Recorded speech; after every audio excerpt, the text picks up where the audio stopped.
So I'm going to take an extra time and presidential. Right.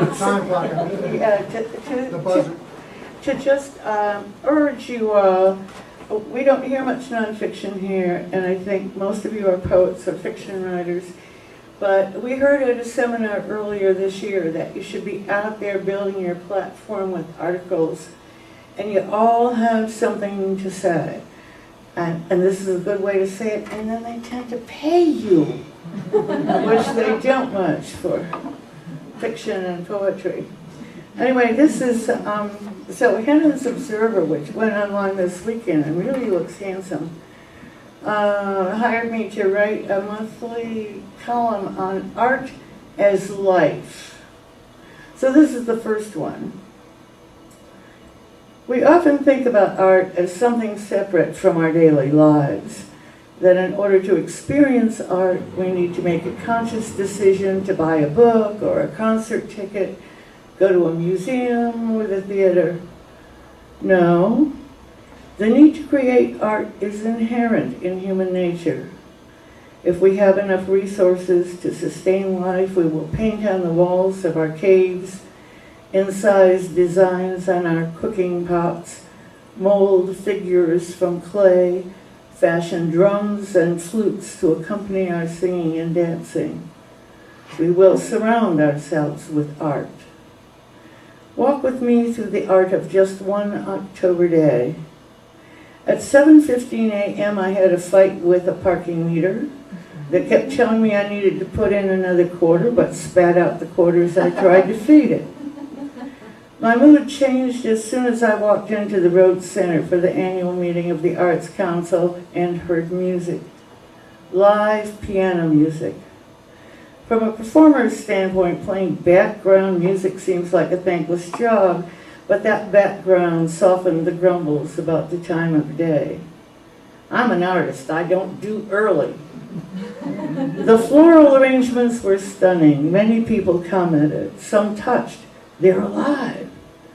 When I called Bowtie Florist later to ask about one of the materials used in two of the arrangements, the florist told me they were reeds that he'd woven and braided. Most people, he said, think of flowers as decorative, like pictures on a wall. But the Arts Council allows us to be as creative as we want, to go sculptural, like those on the food table. Nancy Hall sat on my right at the meeting. She's heading up a new initiative, Second Spring, a festival of over 60 artists. On my left was Anne Civitano, who had just heard that her son would be coming home from Afghanistan by Christmas. She quoted from an essay she'd read, "Top 10 things your combat vet wants you to know." Instead of an invocation, the meeting began with a poem about an educational system that stifles individuality. Tony Jenkins, the poet, is a high school senior and a member of Authoring Action, where he's been encouraged both to write and to perform passionately. Our applause echoed his passion. Annual meetings are about fundraising, facilities, awards. My mind wandered to the architecture of the room, a vaulted ceiling of wood, thin steel buttresses and beams, and how design affects our lives. To people walking to work past the windows, did they feel the effect of that wall of glass as they passed? An orange backpack, a bright flash on an overcast morning. I came home to my apartment that had been carved out of a century-old house. Never mind my never-ending battles with the landlord about the intrusions of rain in an upstairs shower. Everyone loves walking into these rooms for meetings, rehearsals, potluck dinners. And yes, there's art with a capital A, a piece of papyrus from a friend's first visit to his African motherland, silk embroidery from the Chinese province where a grandchild was adopted, 4 Manabu Yamanaka photos of elderly Japanese women. But it's also the aging rooms, the high ceilings, beveled glass, and bronze doorplate that people love. The email held a comment on my blog essay about Lenore Latimer.